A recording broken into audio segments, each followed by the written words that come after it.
je vous propose de jouer dans cette conférence à la méthode TED. Je suppose que vous avez tous vu des vidéos de TED sur YouTube, il y en a des très bien. Et à peu près tout le monde démarre en jean et en chemise. Donc moi j'ai pas de jean, mais si ça vous ennuie pas, je vais retirer ma veste.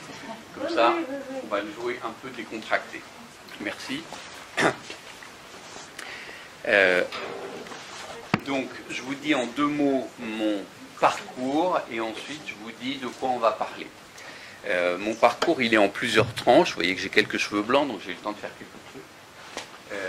Il y a très longtemps j'étais ingénieur et ingénieur automaticien. Et puis je suis allé dans le monde de l'informatique et assez vite parce que j'avais envie et que c'était une période de forte croissance pour l'informatique. J'ai eu l'occasion de diriger des centres de profit et des entreprises de services informatiques. Au début dans un petit groupe, dans un groupe moyen, mais qui faisait des trucs assez sophistiqués comme Transpac, l'annuaire électronique, etc. Et puis tout ce groupe a été absorbé par Capgemini, et donc je me suis retrouvé à un des cadres supérieurs de Capgemini, à une époque où le fondateur était encore accessible. Il est décédé il y a 10 jours à peu près. Donc ça a évidemment marqué ma vie, cette période chez Capgemini. Et puis j'ai quitté ce monde après en gros 15 ans de direction générale d'entreprise de services pour faire du recrutement. Et en réalité j'ai fait du recrutement, donc de la chasse de tête, parce que sortant de ce groupe, je ne comprenais pas ce que c'était un bon manager. J'avais l'impression de ne pas être trop mauvais en management, mais de ne pas être un futur patron du CAC 40. Et je voyais des gens qui réussissaient, et moi je ne les trouvais pas exceptionnels. Et donc je me suis mis à l'endroit où on pouvait le mieux les observer. Et donc pendant 5 ans, j'ai été chasseur de tête, et j'ai commencé dans ce qui était le plus gros cabinet au monde, je ne sais pas si c'est encore vrai, qui s'appelait Korn Ferry. Et donc je m'occupais de recruter les cadres dirigeants de la haute technologie. Et puis pendant cette période, le coaching est arrivé en France. Et vraiment, ce boulot a commencé à m'intéresser pendant que la chasse de tête commençait à m'ennuyer de plus en plus. Et le coaching est arrivé en France, et donc j'ai eu la chance de rencontrer un certain nombre de coachs qui avaient déjà pignon sur rue. Et j'ai pu parler avec eux, et ensemble, on a un peu structuré la profession du coaching en créant la première association de coachs qui s'appelle la Société française de coaching. Et après un petit épisode encore de DRH dans le groupe Bull, j'ai créé mon cabinet avec des associés en 2000. Et donc ça fait 15 ans que je suis coach à temps plein. Et donc je fais du coaching des personnes, ou des managers souvent, des équipes, souvent des équipes de direction, et du coaching des organisations pour les aider dans l'accompagnement de changement. Depuis 3 ans, j'ai rajouté une spécialité à ça, puisque quand on est coach, normalement, on passe son temps à se former, à rajouter des outils, des choses, etc. Et je me suis formé à l'intervention stratégique systémique qui vient de ce qu'on appelle l'école de Palo Alto et qui a donné naissance à ce qu'on appelle la thérapie brève.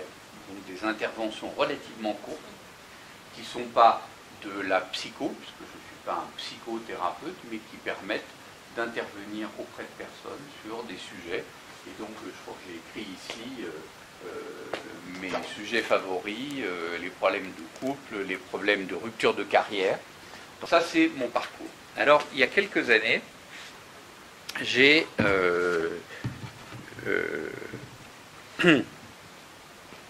me suis concentré sur un sujet que je rencontrais à peu près tout le temps lorsque j'accompagnais des entreprises en changement, qui était on travaille en silo, on est chacun dans notre département, les autres nous cassent les pieds, on n'a pas confiance en eux et on passe notre temps à se chamailler. Et il se trouve que j'ai rencontré des gens qui traitaient ce problème d'une façon qui m'a beaucoup plu. Petit à petit, j'ai développé une sorte de compétence autour d'une représentation des relations interpersonnelles. D'ailleurs, dans mon premier slide, il y a 2 logos que je pourrais commenter. Le premier là, qui s'appelle l'élément humain, qui est un cursus méthodologique qui a été conçu par un homme qui était à la fois un docteur en psychologie et un docteur en statistique, qui s'appelait Will Schutz, et qui a conçu une sorte de représentation des relations interpersonnelles et un outil pour faire travailler les gens sur la connaissance d'eux-mêmes en relation avec les autres, voire la connaissance avec leur estime d'eux-mêmes. Donc je m'en sers beaucoup ça pour travailler le leadership. Et puis un des amis de ce Will Schutz a développé un sujet sur le thème de la collaboration. Et radical collaboration en américain, ça veut dire coopérer à tout prix. Voilà. Et donc, moi je ne vais pas vous faire une formation ici, je voudrais vous proposer un thème de réflexion et quelques éléments pour que, en sortant, vous ayez déjà des clés pour faire des choses que peut-être vous ne faisiez pas avant ou que vous ne saviez pas que vous pouviez faire. Voilà le thème de mon propos de ce soir. Donc, je voudrais qu'on essaye de résoudre la question suivante. Pourquoi le monde est si peu coopératif? Pourquoi on passe son temps à se bagarrer les uns contre les autres au lieu de faire la paix et de joindre nos compétences? Et puis, si ce problème existe partout dans le monde, c'est que sans doute on fait partie du problème. Et donc, comment on pourrait, nous, faire notre part du boulot pour ne pas continuer à alimenter cette façon de faire en jouant la castagne plus que la coopération. Voilà. Et je voudrais commencer par l'histoire de poulets. Alors, les poulets, on peut évidemment manger du poulet, mais je voudrais vous parler là des poulets qui pondent des œufs. Et il se trouve que dans les batteries de poulets, il y a des tas de problèmes de coopération. Ça peut paraître bizarre, mais quand on met des poulets ensemble dans une batterie, il y a des poulets qui sont beaucoup plus agressifs que les autres, qui bousillent les autres, quasiment en les tuant, et évidemment le nombre de poules qui pondent des œufs diminue. Et il y a un chercheur, un généticien, dans une université américaine de Purdue, qui a fait une étude là-dessus pour dire est-ce qu'on peut faire quelque chose. Alors il a regardé quels sont les poulets qui pondent le plus d'œufs. Et en première analyse, il s'est aperçu que ceux qui pondent le plus d'œufs, c'est ceux qui ont tué les autres. Sauf qu'ils pondent plus d'œufs parce que ceux qui éventuellement pourraient en pondre encore plus, ils les ont tués. Donc forcément, c'est eux qui en pondent le plus. Et il s'est aperçu qu'il y avait deux catégories de poulets. Les poulets qui étaient plutôt coopératifs, sympas avec leurs copains, et on était là entre deux poules et on pondait des œufs tranquillement. Et puis ceux qui n'avaient qu'une envie, qui était de faire la peau aux autres.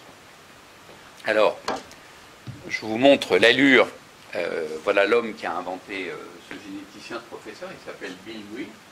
Et il a passé beaucoup de temps à regarder ces poulets et il s'est dit, eh bien, nous allons faire des associations génétiques avec les poulets qui ont l'air d'être plutôt sympas et les poulets qui ne sont pas sympas, et on va regarder qui pond le plus d'œufs.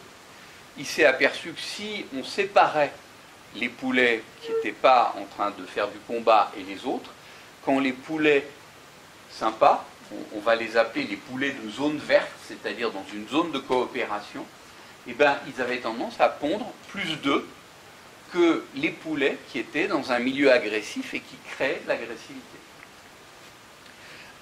Donc, sur une année, il a pris des poulets qui étaient plutôt coopératifs, il leur a fait faire des petits, et progressivement, il a fait des batteries de poulets coopératifs, donc on va appeler les poulets de zone verte, et des poulets de zone rouge. Et le score qu'il a obtenu en faisant ce travail sur un an, c'est-à-dire 5 générations de poulets sur une année, c'est qu'il a augmenté la production d'œufs des poulets de 260%. En d'autres termes, quand les poulets sont en pleine forme et qu'on ne vient pas les agresser eh ben, ils pondent tranquillement et ils pondent bien. Et quand ils sont dans un environnement dans lequel les autres viennent leur chercher des noises, eh ben, en général, ceux-là meurent parce qu'ils sont moins coopératifs et donc ils se font agresser. Les autres l'emportent et, comme ils passent beaucoup de temps à se bagarrer, ben, ils ne pondent pas plus de poulets. Alors au passage, voilà l'allure de ce qui reste des poulets de zone rouge. Ils n'ont plus de plumes, ils n'ont plus rien et ils sont en train de se battre tous. Donc, on peut dire à partir de ça que les poulets de zone verte sont des poulets qui pondent plus d'œufs et que lorsque ces poulets sont dans un environnement dit de zone rouge, c'est-à-dire avec des gens qui sont agressifs, avec des poulets en l'occurrence qui sont agressifs, eh ben, ils sont inhibés et ils deviennent agressifs eux-mêmes. Et puis de toute façon, on pourrait imaginer qu'une entreprise, ça ressemble un peu à une batterie de poulets, dans lequel il y a du stress aussi.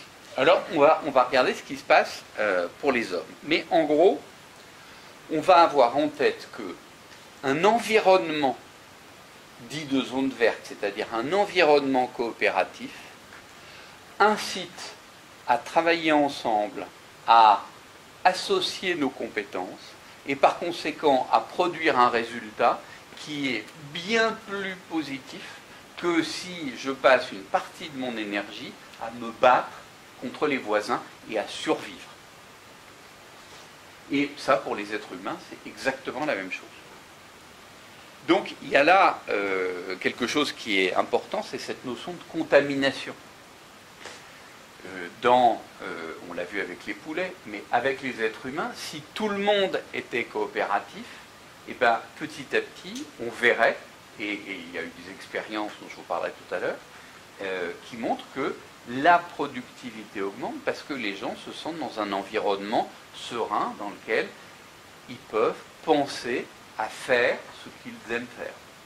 Le fait d'avoir à se battre consomme de l'énergie, et le fait qu'il y ait autour de nous des gens agressifs nous oblige à nous défendre, et par conséquent nous détourne, même quand on est, nous, des personnes plutôt de zone verte, nous détourne de ce chemin de confort. Alors, la première conclusion quand même est importante, c'est cette notion de contamination. La deuxième, c'est que si je sais créer un environnement de zone verte, eh ben, je peux ramasser plus d'œufs avec la métaphore des poulets, mais dans la vie de tous les jours et dans les organisations, c'est clair aussi que j'obtiens de meilleurs résultats.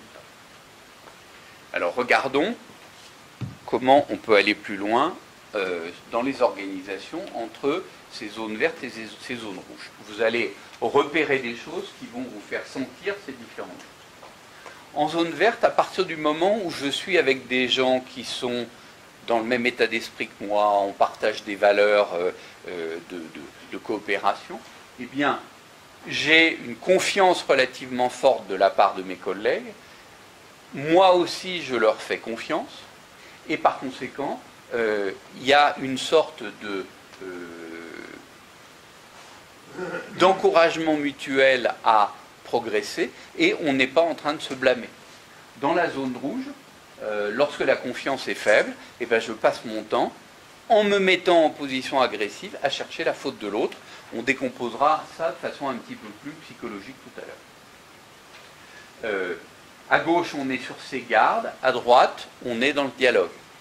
À gauche, on est hostile, à droite, on est dans l'honnêteté et l'ouverture. L'ouverture, c'est-à-dire que je dis ce que j'ai en tête et je n'ai pas peur du jugement de l'autre. À gauche, on évite les risques, parce qu'évidemment, je suis en danger tout le temps, et quand je suis en danger tout le temps, je me mets en sécurité. Et en zone verte, eh ben, je peux prendre des risques parce que j'ai le droit à l'erreur. On ne va pas me blâmer si je fais une erreur. Donc je vais prendre plus de risques et de ce fait réussir plus souvent. Dans la zone rouge, tout m'est dû. Dans la zone droite, dans la zone verte, c'est donnant-donnant. Je donne des choses aux autres et je sais que je vais en recevoir. Et donc je peux très bien commencer par en donner en initialisant le processus, puisqu'il y aura un retour. Donc, ça, c'est quelque chose qu'on voit beaucoup dans les organisations, et il y a des entreprises dont la culture est une culture de zone rouge. et des entreprises qui sont de culture de zone verte. Moi, j'en ai rencontré beaucoup en informatique. La question, c'est comment on passe éventuellement de l'une à l'autre. Parce qu'un dirigeant, il peut avoir envie de dire, bon, je vais passer en zone verte. La troisième conclusion qu'il est important d'avoir en tête, c'est l'effet de cette contamination, c'est que si je laisse des personnes de zone rouge s'installer, les personnes de zone verte vont basculer en zone rouge. En d'autres termes, c'est la zone rouge qui gagne. Et donc ça veut dire qu'il faut prendre de véritables précautions si on veut transformer une entreprise en zone rouge. Et en général, il faut que ça commence par le patron. Et ça, c'est parfois un truc très difficile. Le truc le plus difficile que j'ai eu dans les accompagnements d'équipe et dans les accompagnements de changement, c'est d'être sûr que le patron avait vraiment envie de faire bouger l'entreprise.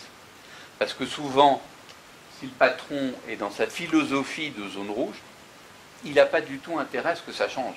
Le bazar lui est favorable.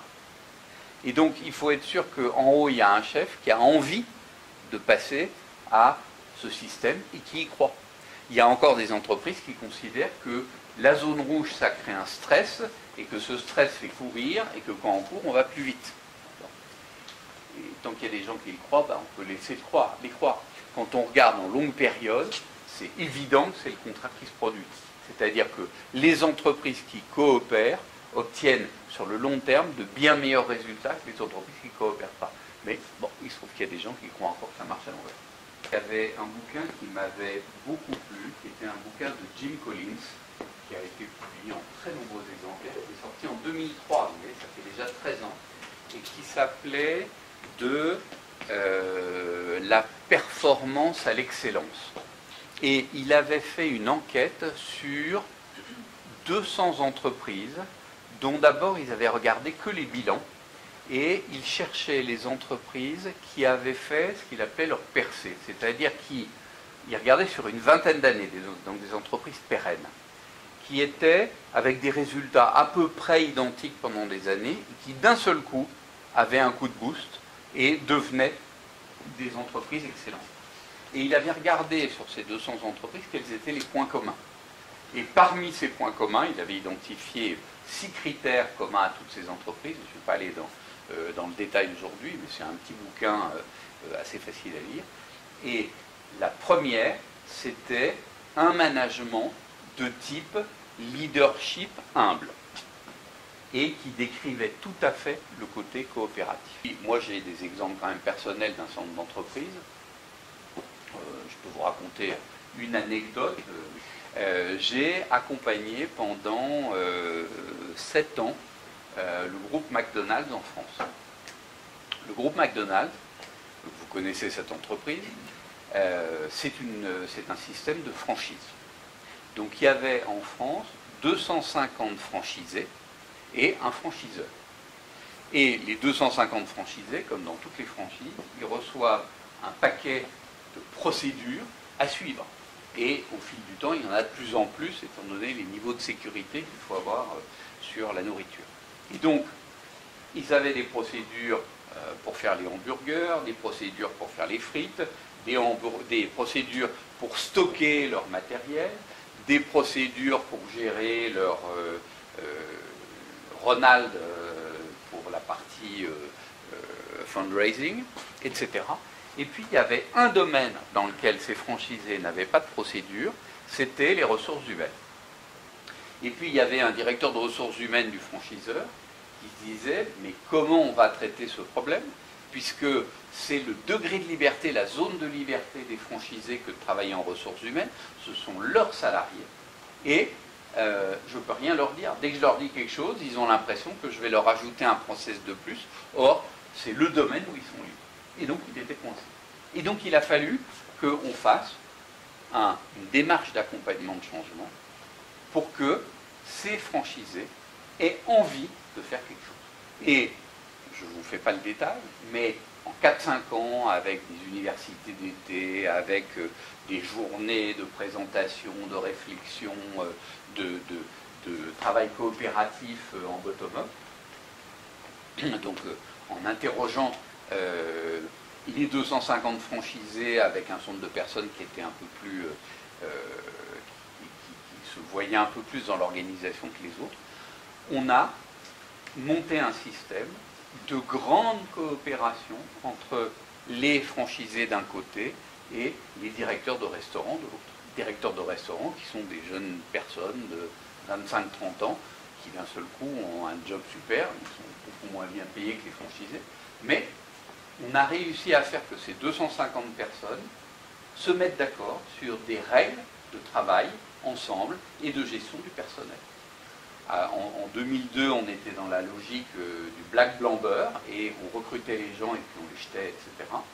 Et en 2007, 2008, on a réussi à faire une université du management avec des 1000 directeurs de restaurants et les franchisés, c'était un truc qu'on n'avait jamais vu dans la boîte, ont confié aux franchiseurs et à moi leurs collaborateurs pour les picouser sur qu'est-ce que c'est le management des collaborateurs. Et cette coopération entre eux a complètement changé la culture de la boîte. Et si vous regardez depuis à peu près 2008, vous devez vraiment vous souvenir, mais si vous regardez aujourd'hui, la pub essentielle de McDonald's, elle est sur son image employeur.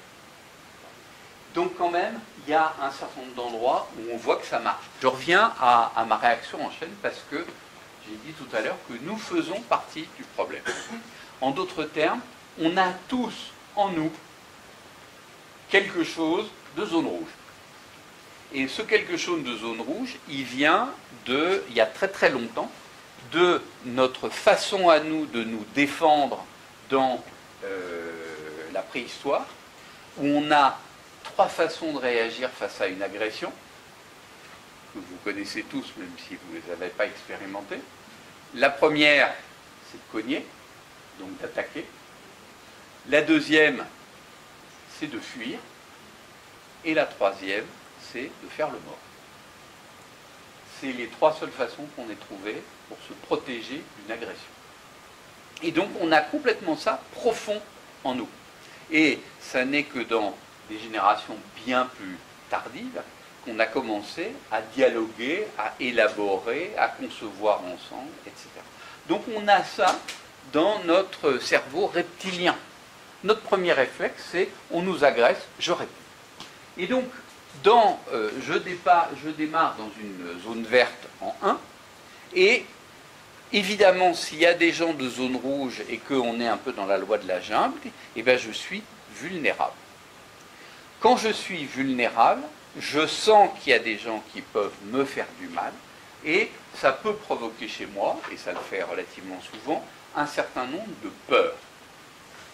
Lorsque j'ai peur, ça c'est un mécanisme vraiment qui est ancré dans notre psychisme, lorsque j'ai peur, je me rigidifie.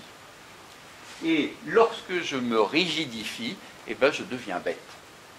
Parce que je ne peux plus réfléchir, en gros, je suis décentré, je ne suis plus en possession de tous mes moyens. Quand je me balade dans la vie, je peux penser, je peux ressentir et je peux agir. Quand quelque chose m'a mis dans un état de perturbation, je n'ai plus ces capacités et je suis complètement pris dans une fuite vers l'émotion. Et cette émotion fait que ma fonction penser et ma fonction agir sont complètement réduites. Donc je deviens bête. Et quand je deviens bête, eh ben, tous mes mécanismes de défense de mon enfance se mettent en place et je me mets à imiter les gens qui agressent. Et donc, ou j'agresse, ou je fuis, ou je fais le mort. Mais je ne coopère pas. Donc, cette boucle-là, elle marche tout le temps, sauf si à un moment, je sais l'interrompre. Eh bien, la seule solution, c'est de devenir moins défensif. Le mécanisme de défense, c'est quelque chose qui, chez nous, va se mettre en mouvement de façon rapide et nous amener à devenir conflictuel. C'est quelque chose qui vient de notre inconscient. Alors, je voudrais vous proposer une petite expérience expérience pour que vous compreniez ce phénomène.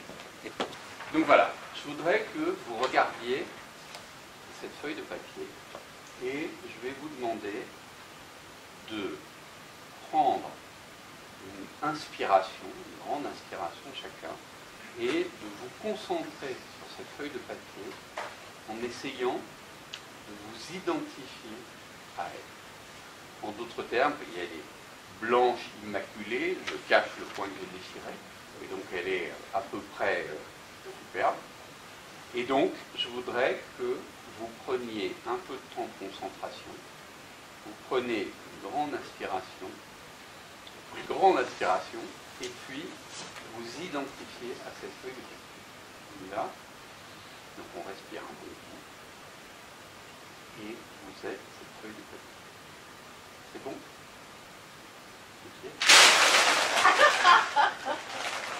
Est-ce que, à cet instant, vous avez vraiment envie de coopérer avec moi? Est-ce que vous ne trouvez pas que j'ai été extrêmement brutal et que ça provoque chez vous quelque chose qui peut tout à fait être de la hargne, de la colère, etc. Et ça, en même pas une seconde. Alors, désolé de ce que j'ai provoqué, mais ceci pour vous montrer qu'un mécanisme de défense, c'est quelque chose qui vient de l'inconscient et qui peut intervenir quasiment à la vitesse de l'éclair. Il se passe un truc, et ça y est, on bascule dans une forme d'agressivité qui pour certains peut être de la fuite. Hein. Je ne veux pas de ce truc-là, je m'en vais, je ne veux pas travailler avec lui. Et par conséquent, on entre dans ce mécanisme de conflit. Et la difficulté pour devenir coopératif, c'est d'interrompre ce mécanisme qui nous met en position agressive. Vous voyez qu'on a à travailler contre notre inconscient. Imaginez que il y a vous sur la gauche et la personne en face sur la droite. Et le niveau de la mer, c'est ce qui sépare le conscient et l'inconscient. Donc, en haut, il y a des gens qui se parlent, qui ont des comportements relationnels relativement classiques.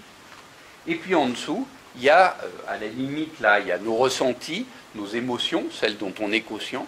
Et puis, il y a tout ce qui se passe en dessous. Et en dessous, il y a l'image que j'ai de moi, et puis ce que je reçois de l'autre, ce qui s'est passé, qui peut venir de l'autre sans même que je m'en aperçoive.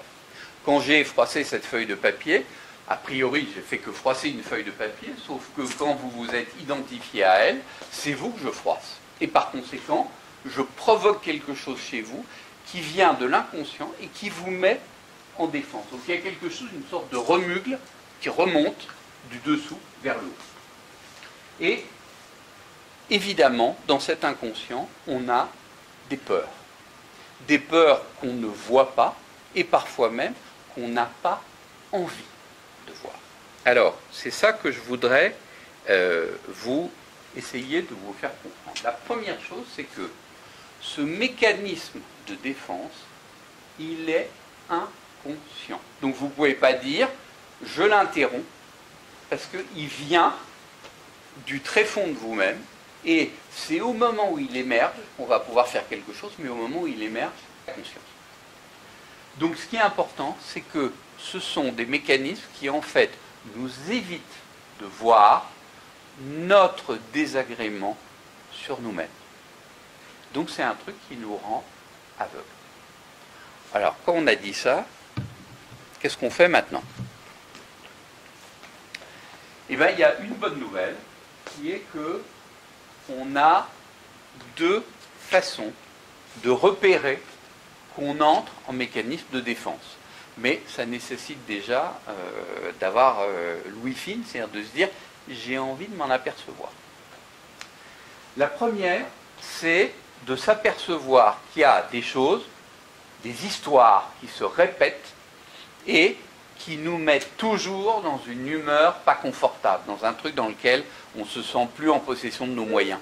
On a disjoncté, on a pété un câble, comme disent mes enfants, etc.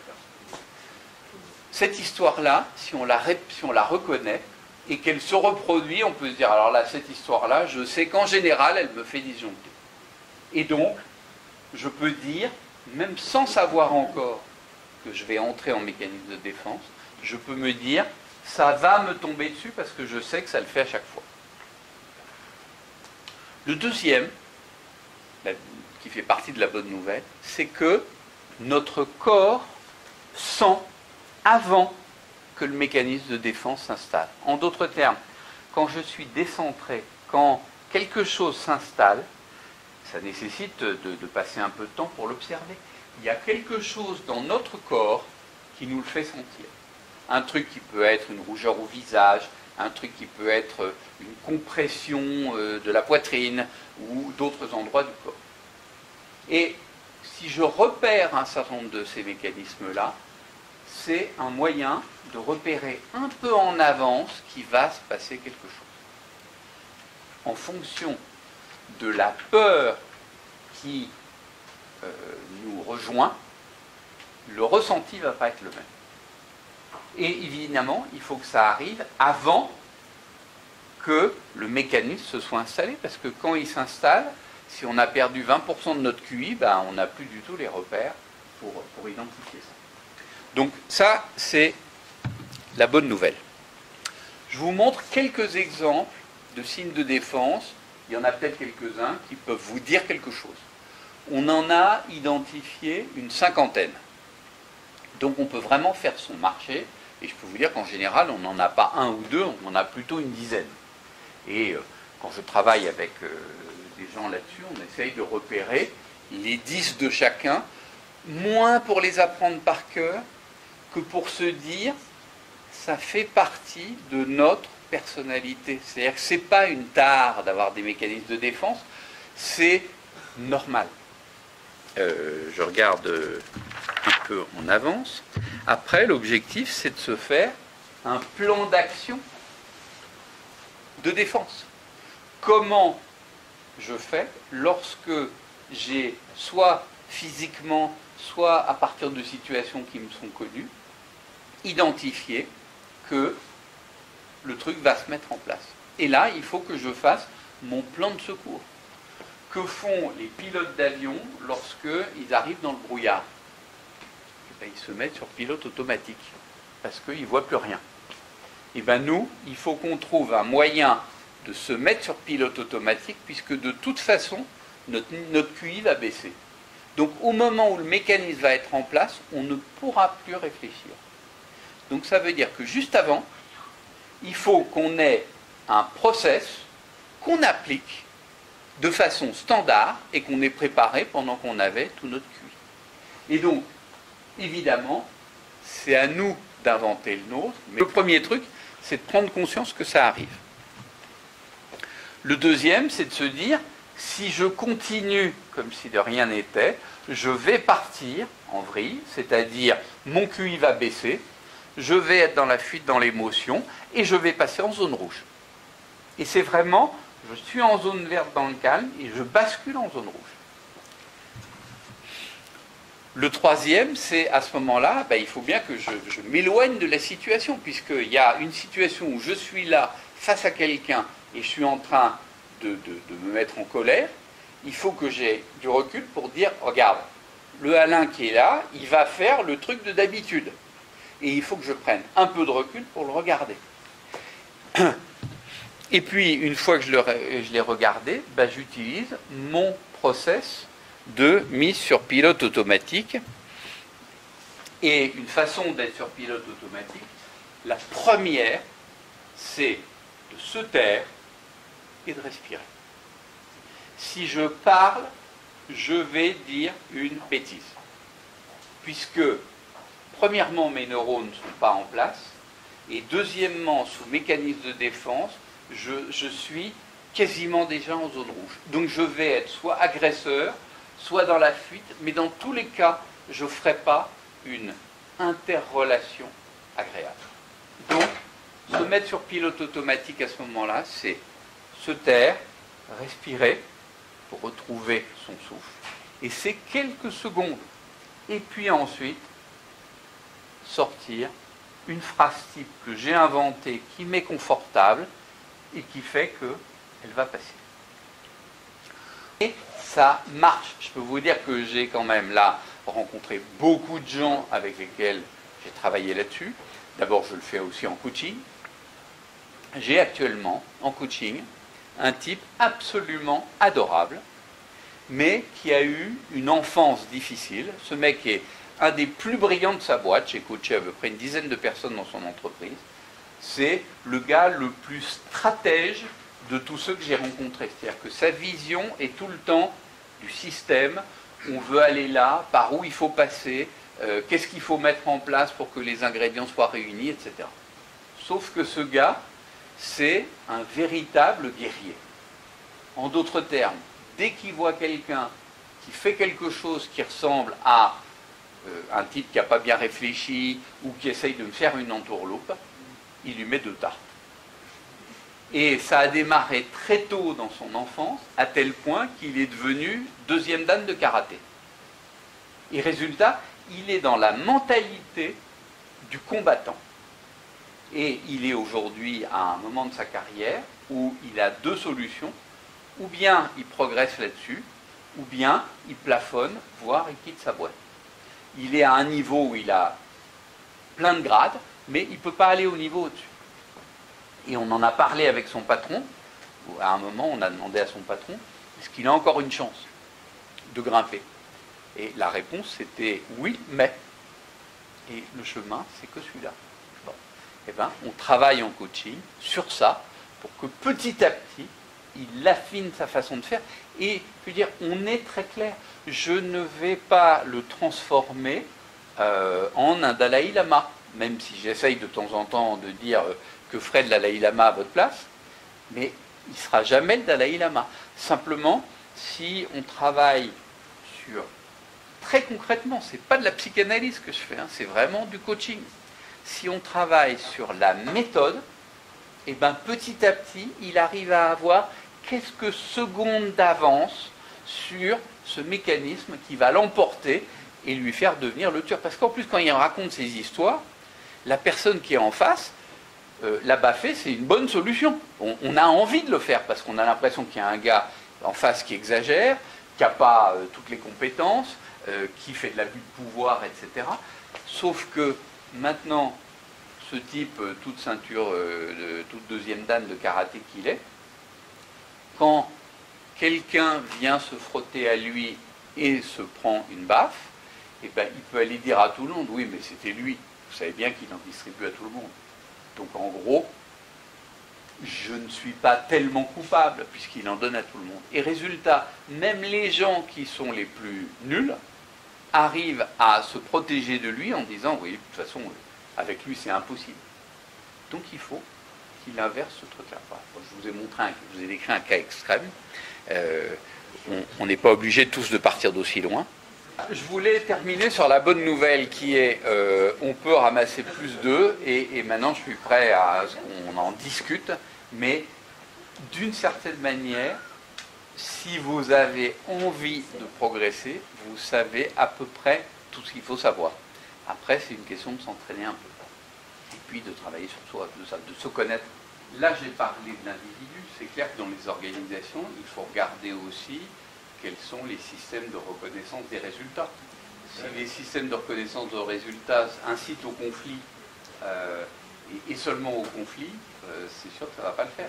Il y a des entreprises dans lesquelles on se dit, mais si les gens se battent, vous savez bien, ces conflits entre le directeur commercial et le directeur des achats. Le directeur commercial, s'il veut vendre à tout coup, il a intérêt à avoir plein de stocks. Le directeur des achats, il a dans ses lignes de dépenses des frais financiers. Donc moins il a de stock, mieux il se porte. Si chacun a des objectifs qui ignorent complètement ceux de l'autre, c'est une bataille sans fin. Alors, il y a des gens dans des entreprises qui considèrent que si on met ces personnes entre eux et qu'on ne dit rien, ça va se réguler. Ben oui, ça peut se réguler à condition qu'on soit dans un esprit collaboratif. Dans ces cas-là, les gens vont se mettre autour d'une table et vont regarder l'intérêt global, mais en même temps, il faut aussi que l'intérêt global, il permette de rémunérer les gens. si on n'est que dans un système de résultats individuels, ce sera la castagne. Dans les organisations, pour moi, il y a un système qui est au-dessus de l'effort individuel, qui est la culture d'entreprise. La culture d'entreprise, c'est le jus dans lequel on baigne. Et cette culture d'entreprise, elle est faite d'un certain nombre de valeurs, et c'est un truc qui, sur une période de 2, 3, 4 ans, peut bouger. Quand je vois le chemin qu'on a fait faire au cadre de McDonald's en quelques années, on est parti de très très loin, parce que quand on est arrivé, les franchisés qui n'avaient pas envie de coopérer et qui nous regardaient, ils avaient l'impression qu'on était là comme des capots du franchiseur pour leur vendre des process en plus. Et à la fin, quand ils ont ramassé le jackpot, eh ben, ils se sont dit quand même, ça valait le coup de travailler ensemble. Et aujourd'hui, on est fiers de la façon dont nos collaborateurs vivent la boîte. Bon, mais il a fallu faire bouger la culture de la boîte. Bon, alors, heureusement, il y a quand même beaucoup d'entreprises qui se disent que c'est en faisant ces investissements-là qu'elles vont de façon pérenne obtenir de bons résultats. Heureusement. Je vous donne un exemple. Moi, je travaille actuellement dans une entreprise où je fais de l'accompagnement de changement. Je ne suis pas au bout, donc je ne peux pas donner encore crier victoire, mais il y a des patrons de business unit. Et de plus en plus, on sent que l'entreprise ne gagnera que si elle augmente la transversalité.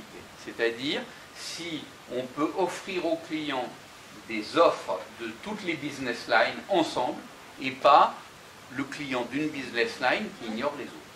Et il se trouve qu'il y a un des patrons de business line qui est rentré il y a 2 ans, qui a des résultats en forte croissance par rapport à son prédécesseur, qui était un petit peu trop béni oui, mais qui joue complètement solo. Et donc aujourd'hui, son patron voit un type qui fait 20% de croissance alors qu'avant on n'en faisait pas, et tout le reste de la boîte voit que ce type joue contre les règles du collectif en permanence. Vous avez raconté l'histoire des poulets? À lui, pas encore, justement, parce que je ne suis pas sûr qu'il puisse entendre. Mais, comme je travaille avec son patron, je ne désespère pas qu'un jour, il va se passer quelque chose. Pour l'instant, je vois bien que le patron ne considère que ce type est intouchable. Parce que, à court terme, il joue le court terme et la croissance de 20% qu'a fait ce type-là. Mon pari, c'est que cette croissance de 20%, il ne pourra pas la faire pendant 3 ans. Et qu'un jour, la vérité le rattrapera. Mais c'est parce que je suis un optimiste. Peut-être que j'ai tort. Voilà. C'est pas parce qu'il a des bons résultats que forcément il se comporte comme un cow-boy. Attendez, ce que je veux dire, c'est qu'il a des bons résultats, mais qu'il se met toutes les autres business lines à dos, et que par conséquent, il n'est pas du tout dans une logique de coopératif. En d'autres termes, l'entreprise, à 5 ans, si elle raisonne comme ça, elle va perdre des parts de marché. Parce qu'ils savent qu'aujourd'hui, le pan de marché qui rapporte le plus, il va structurellement baisser et il doit être remplacé par celles qui doivent coopérer ensemble. Donc, si on regarde à long terme, ce gars il devrait déjà être sorti. Mais, bon, pour l'instant, il fait mieux que le précédent. Donc, il va falloir trouver le bon virage pour le sortir au bon moment. Bon, à mon avis, ou bien un jour il sera sorti, ou il changera, mais j'y crois pas du tout, honnêtement, parce qu'il n'a absolument pas envie d'écouter ça. Et il a un âge qui fait qu'il doit pouvoir aller jusqu'à la retraite comme ça. Bon. Mais la boîte va avoir ce choix à faire. Est-ce que je choisis la culture de la boîte, les valeurs et le travail collectif, ou est-ce que je choisis les cow-boys à qui je donne une prime de chasseur de primes? Plus tard, si vous avez envie de partir, je vous souhaite une bonne soirée. Hein.